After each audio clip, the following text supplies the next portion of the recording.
দর্শক শুভেচ্ছা স্বাগত জানাচ্ছি।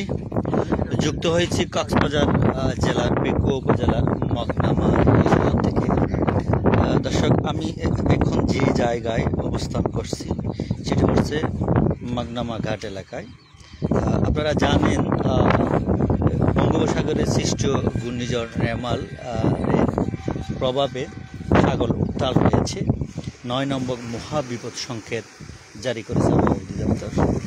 এই পর্যায়ে স্থানীয় মানুষদের উপকূলের যে সমস্ত অধিবাসীরা রয়েছে তাদেরকে নিরাপদ আশ্রয়স্থলে চলে যাওয়ার জন্য প্রশাসনের পক্ষ থেকে অনুরোধ জানানো হচ্ছে।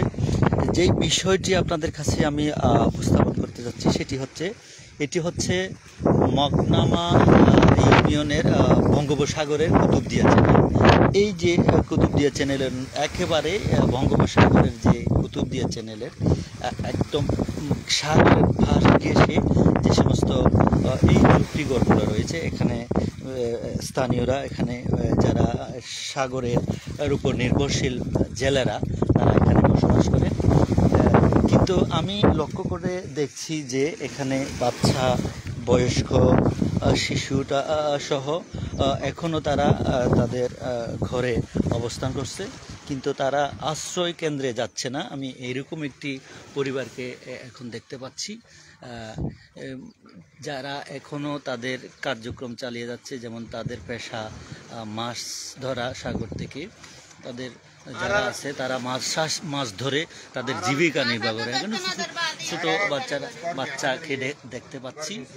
এখানে আমি যদি আপনাদের দেখাই, এই সাগরের একেবারে পাশ ঘেঁষা এই বিশাল একটি সাগরের পাশ ঘেঁষা একদম সুই করতেছে তার ওনাদের বাসার এই যে বাসা যে ঘরটি রয়েছে, পানি সুই করতেছে, পানির ঢেউ তাদের বাসায় একদম লাগোয়া, তো ঢেউ তাদের ঘরে আশ্রয় করতেছে।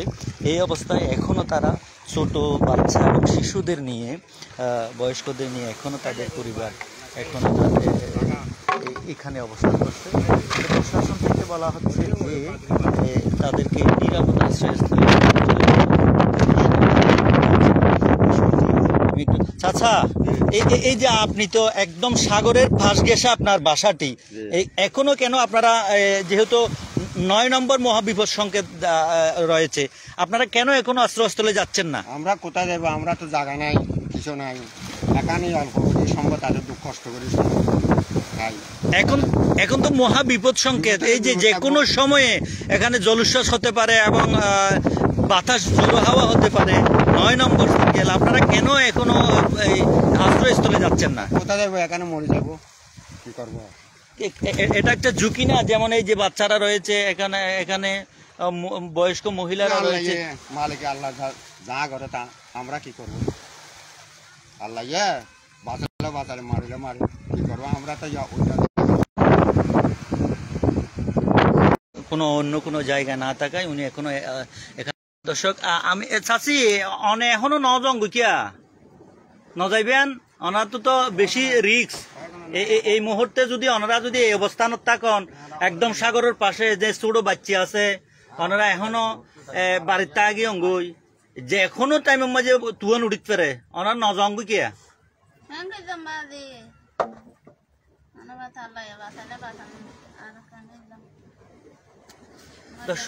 দর্শক যেটি উনি জানিয়েছেন, ওনারা এখনো রয়ে গেছেন, যাচ্ছেন না, তাদের কোনো মাথা গোঁজার টাই নেই। কিন্তু এখানে আশ্বস্ত থাকার পরেও তারা যাচ্ছে না। এই বিষয়টি আসলেই খুবই দুঃখজনক, যেহেতু এখানে শিশুরা রয়েছে, বাচ্চারা রয়েছে, যে কোনো সময়ে যে কোনো একটি দুর্ঘটনা ঘটতে পারে। যেহেতু এখানে শিশুরা রয়েছে, এই তো বাচ্চা আছে, এটা বাচ্চা হলো হান্দের, ওনারা নজান কই কেয়া নজাবিয়ান কই একদম ওনারার সাগরের পাশ ধরিয়ে ওনারার বাড়ি। যে কোনো মুহূর্তে ঘূর্ণিঝড় তো ৯ নম্বর মহাবিপদ সংকেত চলের, ওনার নজঙ্গি কি ছোট বাচ্চা আছে সাইক্লোন সেন্টার নজাবিয়ান কই। এখন তো ওনারা তো রিক্সত আছেন। এই যে ছোট বাচ্চা হল আছে হিন্দু হাঁদের, এই ছোট বাচ্চা তো উনুর নিরাপত্তার লাগে তো ওনারা তো সাইকুলেশনটারও জনের দরকার। দর্শক যেটি দেখাতে চেষ্টা করেছি, ওনারা এখনো রয়ে গেছে এভাবে অনেক পরিবার এখানে একদম সাগরের পাশ ঘেঁষে ওনারা রয়ে যাচ্ছেন। এখানে অনেক পরিবার রয়েছে এই যে জুফরিগড়ের মধ্যে, যারা এখনও আশ্রয়স্থলে যাওয়ার কোনো নামগন্ধ নেই। তাদেরকে প্রশাসনের পক্ষ থেকে যে কোনোভাবে হোক ওনাদেরকে আশ্রয়স্থলে নেওয়ার জন্য আমি আশ্রয়স্থলে নেওয়ার জন্য অনুরোধ জানাবো, যেহেতু যে কোনো সময় এটা একটি বিপদ হতে পারে। যেহেতু সাগরের যে ঘূর্ণিঝড়, যার প্রভাব এখন উপকূলীয় অঞ্চলে পড়তে শুরু করেছে। আকাশ তো মেঘলা রয়েছে, পাশাপাশি সাগর উত্তাল রয়েছে। সাগরের যে স্বাভাবিক জোয়ারের চাইতে প্রায় 1 থেকে 2 ফুট পানি বেড়ে গেছে, যার কারণে এই পরিবারগুলো এখন ঝুঁকিতে রয়েছে। কিন্তু তারা কেন যাচ্ছে না, তাদেরকে বাধ্য করে স্থলে নেওয়ার জন্য আমি প্রশাসনের প্রতি সুদৃষ্টি কামনা করছি।